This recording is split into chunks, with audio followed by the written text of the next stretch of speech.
Welcome back to my channel. বন্ধু তোমার সাথে কেমন আছো? আসলে তোমার সাথে খুব ভালো আছো আর আমিও ভালো আছি। তো আজকে অনেকটা ভাত ছিল, তো কী করবো, তো ভাত ভাজা করে ফেলছি। ওদিকে সবজি সব ভেজে রেখেছি, আলু ফুলকপি ভাজা আছে, আর এখানে ডিম গাজর আর কড়াইশুঁটি ভাজা হচ্ছে, আর ডিম ভাজা ওখানে আছে। তো আর ভাতের মধ্যে কী দিলাম বলো তো? ভাতের মধ্যে দিলাম তোমার ওই যে বলো না, ভুলে যাচ্ছি, কারি পাতা আর কাঁচা লঙ্কা আর তোমাদের হচ্ছে গোটা জিরে দিয়ে ভাতটা একটু নাড়ছি। তার মধ্যে এই ভাজা সবজিগুলো দেবো, ডিম দেবো, আর মধ্যে একটু নুন মিষ্টি আছে ভাতের মধ্যে দিয়ে, এবারে এই ভাতটার মধ্যে বা দিয়ে দেবো তোমাদের সব রকম ভাজা সবজিটা দিয়ে দিলেই হয়ে যাবে আমার ভাত ভাজা রেডি। এই যে সব রকম রেখেছি দেখো, আর ওখানে এখন ওই ভাজাগুলো হচ্ছে। আর দাদা করেছিলাম একটু চিকেন নিয়ে আসতে, এর মধ্যে দেবো, দাদা আসতে দেরি হয়ে গেছে, ওদের অনেকটা লেট হয়ে গেছে, তো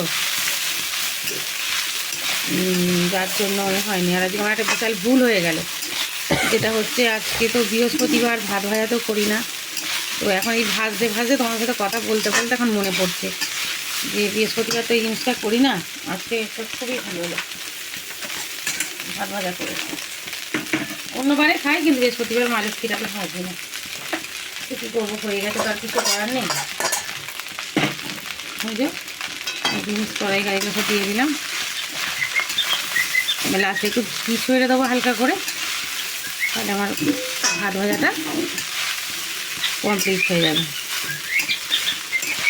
এত বাসি ভাত থাকলে নষ্ট করতে ভালো লাগে বলো না? কালকে তোমার দাদা সেভাবে খায়নি, রাতেরবেলা আবার একটু থাকে, কেউ খানা কেউ খায়।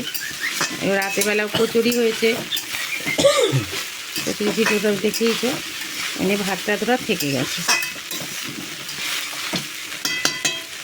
দেখো আমার ভাত ভাজা মোটামুটি রেডি হয়ে গেছে।